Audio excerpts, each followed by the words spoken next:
यमुनानगर नाम के एक गांव में बंसी सेठ रहा करता था। बंसी सेठ अपनी कंजूसी के लिए पूरे गांव में फेमस था, या यूं कहें कि बदनाम था।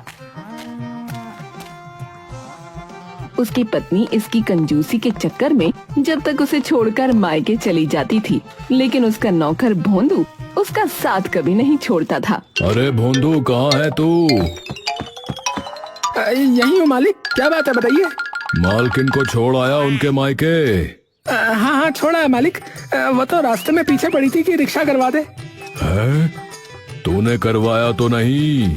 नहीं मालिक, मैं आपका नौकर हूँ, आप कहे अनुसार ही चलता हूँ। मैं पूरे 5 किलोमीटर उनको पैदल लेकर गया। हाँ, रास्ते में कई रिक्शे वालों ने पूछा भी कि भैया कहीं जाना है तो बैठो, लेकिन मैंने कह दिया भैया नर्क जा रहे, लेकर चलोगे क्या? बहुत अच्छा किया तूने। चल अब चाय का इंतजाम कर दे बस। चाय का इंतजाम समझो हो गया मालिक, क्योंकि मैं रास्ते से चीनी, पत्ती और दूध अलग अलग जगह से थोड़ा थोड़ा मांगते हुए लाया हूँ। लेकिन चाय बनाएगा कैसे? अपने घर की गैस खर्च करेगा क्या? अरे मालिक, आप भी क्या बात करते हो? अपनी गैस क्यों खर्च करूंगा भला? मैंने पड़ोस में कटिया डाल रखा है। हाँ, उनकी बिजली से अपना वो बिजली वाला चूल्हा जलाऊंगा जो पिछले साल आपने लॉटरी में जीता था। अरे हाय राम, अरे किसी की नजर न लगे तुझे भोंदू। तू मेरे साथ रहते रहते कितना एक्सपर्ट और स्मार्ट हो गया है रे। भोंदू हंसते हुए चाय बनाने चला गया और बंसी ये सोचने लगा कि कहीं उसकी पत्नी वापस रिक्शा करके ना आ जाए। बंसी और उसका वफादार नौकर भोंदू दोनों की जोड़ी गांव में कंजूसी के लिए इतनी मशहूर थी कि लोग उन्हें देखकर ही पैसा बचाने लगते थे। दोनों ने मिलकर ऐसी ऐसी तरकीबें निकाली थीं कि हर काम बिना खर्च के निपट जाता था।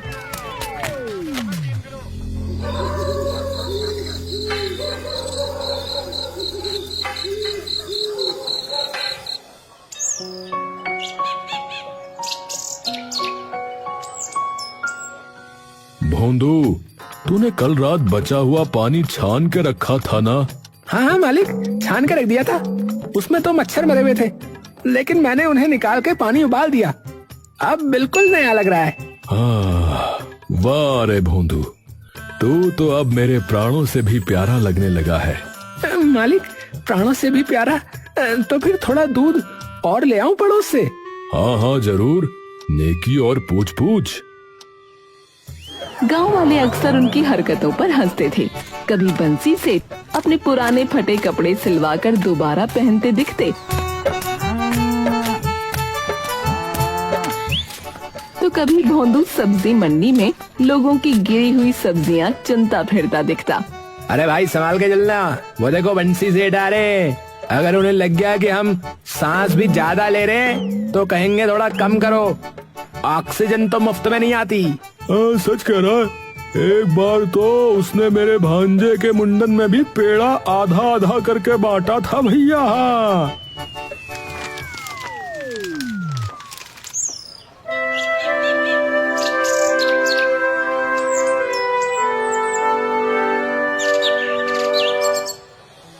एकदम शाम को बंसी और भोंदू बैठे होते हैं।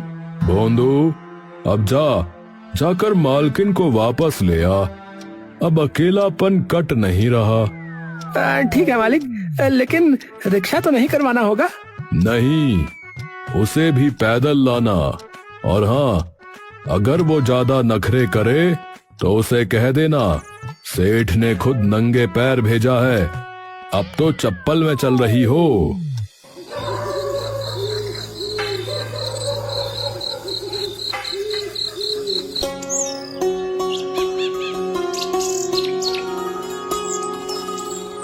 भोंदू हंसता हुआ निकला।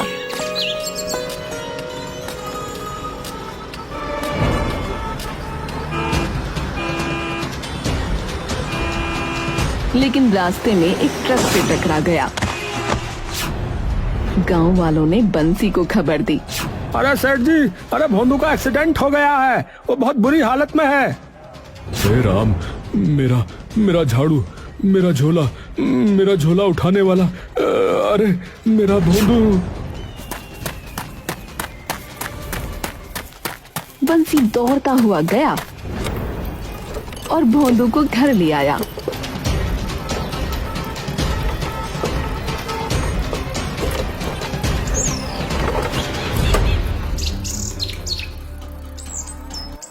अरे सेठ जी, इसे अस्पताल लेकर जाइए। अरे अस्पताल? वहां तो भर्ती होते ही पर्चा भी 500 रुपए का कटता है। नहीं नहीं, घर पर ही इलाज होगा।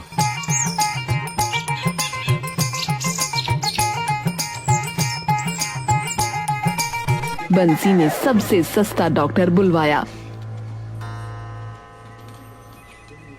धरती पर ये सब चल रहा था।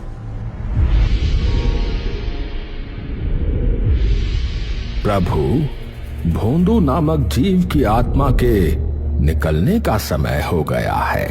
महेश, चलो ड्यूटी पर चलते हैं।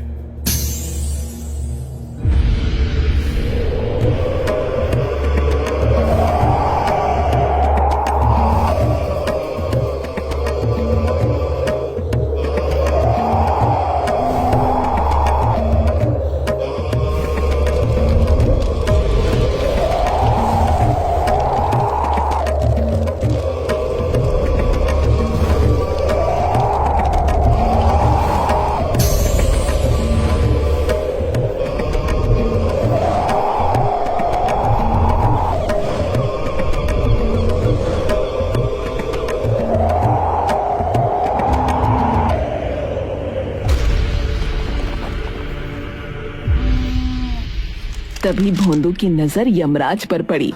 हाय, मर गए। यमराज जी आ गए, मेरी तो मौत आ गई। यमराज? अरे भोंदू, तू तो किस्मत वाला निकला रे। चलो बुलाओ उन्हें, मैं भी दर्शन कर लूं। ये कौन पागल व्यक्ति है जो हमारे दर्शन मांग रहा है? महाराज, महाराज बस एक बार दर्शन दे दो। मैं जिंदगी भर एक पैर पर नाचूंगा। यमराज और महेश को मजबूरी में सामने आना पड़ा। महाराज, ये भोंदू को छोड़ दीजिए। ऐसा नौकर कहाँ मिलेगा जो मेरी कंजूसी में ऐसा साथ दे। मैं चाय दूसरे के चूल्हे पर बनाने की सोचता हूँ तो ये तो चाय ही कहीं और से ले आता है। अरे चुप कर मूर्ख, मेरी बात ध्यान से सुन। नियति के अनुसार इसके प्राण हरने ही होंगे। आपको जो चाहिए ले लो। मेरा पुराना बनियान, मेरी 3 साल पुरानी छतरी, पर भोंदू को छोड़ दो। तू पागल है क्या?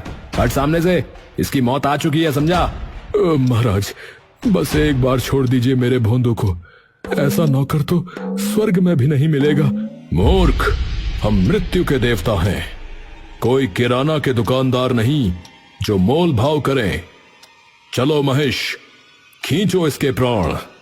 मालिक नहीं, ये मर गया तो मुझे झाड़ू कौन पकड़ाएगा? चाय के लिए चीनी कौन मांगेगा मोहल्ले से?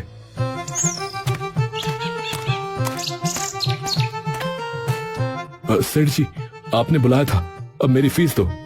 अरे डॉक्टर बाबू, आपको यमराज और महेश नहीं दिख रहे? ये मेरे नौकर की आत्मा लेने आए हैं। है? कौन यमराज और कौन सा भैंसा? मुझे तो सिर्फ आप और ये मरा हुआ जैसा नौकर दिख रहा है। हाय रे मेरी किस्मत। अरे तूने जिस आदमी का इलाज किया वो मरने वाला है और तू मुझसे पैसे मांग रहा है। अब इलाज किया है, दवा दी है, फीस तो बनती ही है। हाँ, क्या फायदा उस इलाज का जो मौत को नहीं टाल पाया, और जब फायदा नहीं हुआ तो पैसे किस बात के? सेठ जी, मैं अभी पुलिस बुला लूंगा। लो, ये लो, खाली डिब्बे हैं, रद्दी में बेच देना, 2-4 रुपए बन जाएंगे। और हाँ, कागज वाला रामलाल सही रेट देता है। धत तेरे की, ऐसा मरीज, ऐसा मालिक।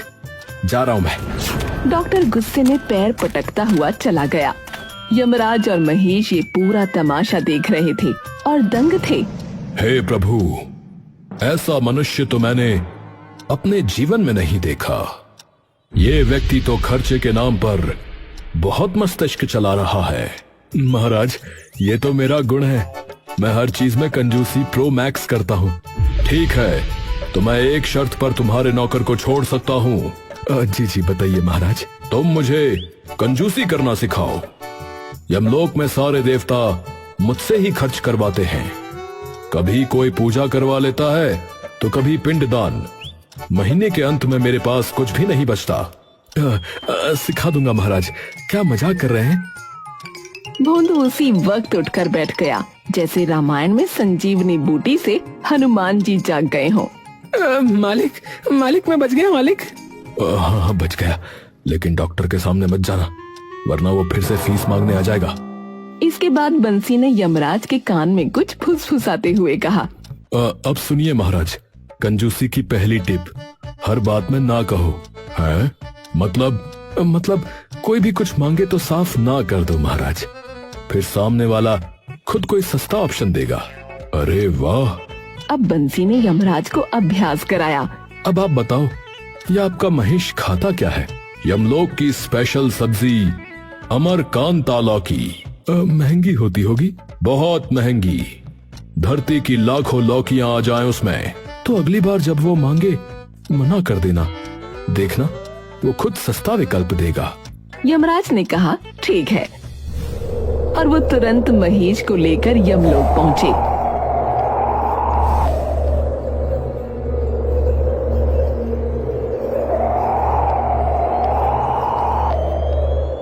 महाराज बहुत भूख लगी है, अमरकांता लौकी दे दीजिए। नहीं। क्यों महाराज? ना मतलब ना, नहीं मिलेगी वो, भूखे रहो। अरे भूखा कैसे रहूं? तो फिर धरती लोक की लौकी बना दीजिए, उसमें स्वाद नहीं होता, लेकिन काम चला लूंगा। वाह बंसी वाह, तू तो पहुंचा हुआ निकला रे।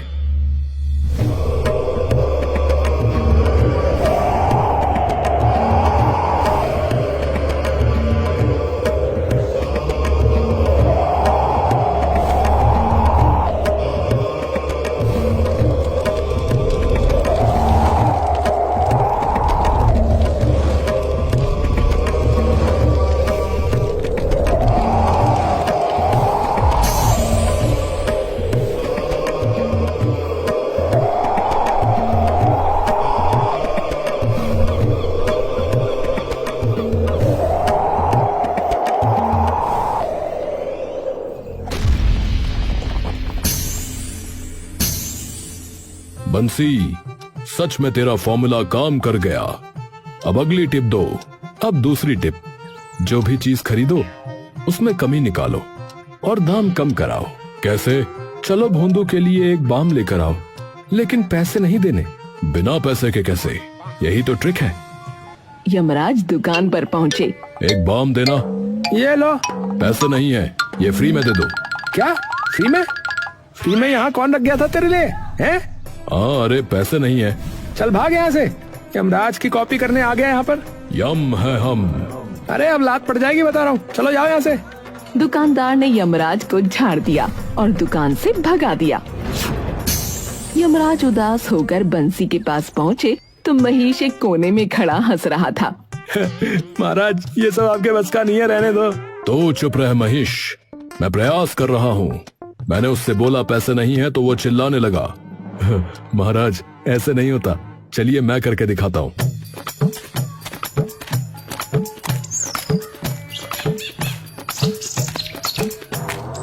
बंसी दुकान पर गया, दुकानदार से बोला, भाई साहब चक्कर आ रहे हैं, यहीं गिर जाऊंगा, बाम अभी दे दो, पैसे बाद में अगर बचा तो।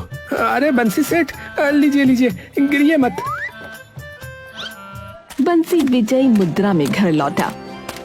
देखा महाराज, और अब ये बाम का पैसा मैं दूंगा ही नहीं। है? तू तो बहुत ही बड़ा गुरु निकला रे। ऐसे ही थोड़ी मैं बदनाम हूँ। बदनाम नहीं, फेमस है आप मालिक। हाँ हाँ, फेमस ही कह लो। सेठ बंसी, अब तीसरी टिप बताओ। दो तो तूने कमाल की सिखाई, तीसरी क्या बताएगा महाराज? मुझे तो ये एक नंबर का चालबाज लगता है, कहीं हम लोगों को भी ना बेच दे। देख रहे हैं महाराज, आपका भैंसा कैसे मेरा मजाक बना रहा है। अगर ऐसा ही है तो ठीक है, मैं कोई टिप नहीं बताऊंगा। नहीं नहीं, ऐसा ना कहो, ये तो कुछ भी बोलता है। तीसरी पर आखिरी टिप बताओ। ऐसा है, मेरे मालिक को ऐसा कहने वाले की मेजबान खींच लेता हूँ और उसका पट्टा बनाकर गले में पहना देता हूँ। हाँ आजा ट्राई कर ले, आजा भिड़ ले। अबे चुप रहे महेश, बस कर। क्षमा कीजिए प्रभु, बस थोड़ी मस्ती हो गई। लेकिन यमराज को गुस्सा आ चुका था। उन्होंने गदा उठाई और महिष को पीछे से एक टप दे मारा। ये ले, अभी मस्ती सूझ रही है तुझे? मैं यहाँ कंजूसी सीखने आया हूँ और तू कॉमेडी शो बना रहा है। अरे बचाओ, कोई तो रोक लो यमराज को। अरे महाराज, एक ही वाहन है आपका, मार मार कर परमानेंट छुट्टी न दिला देना। नहीं, बहुत बकवास करने लगा है। हाँ सही बात। बंसी ने जैसे तैसे महिष को बचाया और यमराज को शांत किया। फिर गला साफ करके बोला, अब सुनिए तीसरी और अंतिम कंजूसी की महा टिप। हाँ जल्दी बता। सामान यूज करो और फिर उसे वापस कर दो। क्या? यूज करके वापस? हाँ बिल्कुल महाराज, अब जाओ और वो बाम जो लाए थे उसे वापस कराओ। लेकिन भोंदू ने तो लगा लिया वो बाम। बस तभी तो कह रहे हैं, वापस कर दो। मगर वापस कैसे करें? उस दुकान पर मत जाना जहाँ से ये लिया था। तो दूसरी दुकान पर चलो, मैं खुद करके दिखाता हूँ। अब तीनों निकल पड़े, बंसी, भोंदू और यमराज। बंसी उन्हें गांव की दूसरी दुकान पर ले गया। भाई साहब, ये बाम बेकार निकला। लगा भी लिया पर कोई असर नहीं हुआ। अरे सेठ जी, लेकिन आप तो पहली बार आए हैं हमारी दुकान पर। तू अंधा है क्या है? अरे सुबह ही तो आया था। पर बाम लगाने के बाद कैसे वापस करूं? हाथों से, क्योंकि लगेगा ही ना, तभी तो पता चला कि बेकार है।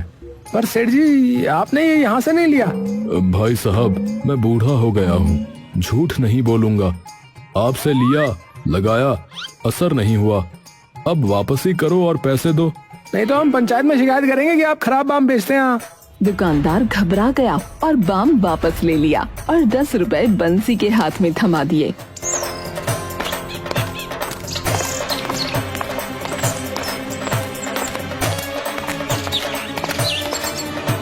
हे प्रभु, बाम हमने खरीदा भी नहीं और पैसे भी ले लिए। यही तो है असली कंजूसी की विद्या। कंजूसी सिर्फ बचाने का नाम नहीं है। कंजूसी का मतलब है अपने बचाओ और दूसरों से जितना लूट सको लूट लो। समझे यमराज जी? यमराज कुछ बोल पाते इससे पहले ही चित्रगुप्त का वीडियो कॉल आ गया। प्रभु, आप अब तक भोंदू की आत्मा को क्यों नहीं लेकर आए? वो चित्रगुप्त जी, मैं थोड़ा सा ज्ञान ले रहा था। क्या? आपको आत्मा लेने भेजा था कि कोचिंग क्लास खोल लिया आपने? अभी वापस आइए। हाँ आता हूँ। कॉल कट गया। यमराज का चेहरा उतर गया। उन्होंने गहरी सांस ली और बंसी की ओर देखा। बंसी सेठ, तूने मुझे सब कुछ सिखा दिया। अब मैं यमलोक में सभी से हिसाब लूंगा। पर अब मैं भोंदू को ले जाता हूँ। मृत्यु जब तय हो जाती है तो वो टलती नहीं। आए, ये क्या बात हुई? ऐसा ना करिए महाराज। रुको महाराज, आप ऐसे कैसे ले जाएंगे? क्या मतलब कैसे? मतलब आपका महिष कहाँ है? अरे सच में, महिष कहाँ गया रे? घर में होगा ना? यमराज इधर उधर दौड़ने लगे। घर में पहुँचे, कभी खिड़की से झांके, कभी बाथरूम का दरवाजा खटखटाया, लेकिन महिष कहीं नहीं मिला। मेरे भैंसे का क्या किया बोलो, वरना अभी गदा चला दूंगा। आप भी नहीं समझ पाए महाराज, हमने आपको उल्लू बना दिया। अब दोनों पेट पकड़कर हंस रहे थे और यमराज का चेहरा गुस्से से लाल हो गया। मेरा महिष, मेरा साथी, मेरी सवारी कहाँ है? ठीक है, आप रोइए मत। आपका महिष आपको मिल जाएगा, लेकिन एक शर्त है। कैसी शर्त? आपको भैंसे के बदले मेरे नौकर की जिंदगी बख्शनी पड़ेगी। अबे यार, चलो अच्छा ठीक है। भोंदू उनको एक तबेले के पास लेकर पहुंचा।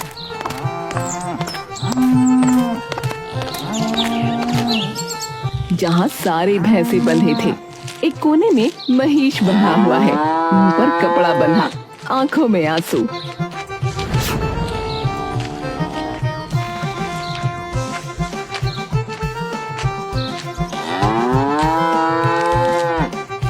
महाराज बचाइए मुझे, इन इंसानों ने तो मुझे भूसा तक नहीं दिया और ऊपर से इनकी बातें सुन सुनकर मेरा भेजा भी घिस गया। मेरा प्यारा महेश, आप सोच रहे थे कि मुझे सस्ता खाना खिलाकर आप कंजूसी सीख जाएंगे, लेकिन इन्होंने तो मुझे बंधक बना लिया। बंसी सेठ, तू चाहे जितना सिखा ले, पर याद रख, एक दिन तू भी ऊपर आएगा। तब मैं दिखाऊंगा यमराज का असली क्लोजिंग अकाउंट। अरे महाराज, मैं तो अब आपका गुरु हूँ, थोड़ा इज्जत से बात कीजिए। हाँ महाराज, थोड़ा सम्मान दीजिए गुरुजी को, नहीं तो गुरु दक्षिणा में फिर कुछ और लौटाना पड़ेगा। यमराज गुस्से में फनफनाते हुए महिष पर चढ़ते हैं। यमलोक जा रहा हूँ, परंतु अगली बार लेने जब आऊंगा तो नाना नहीं चलेगा।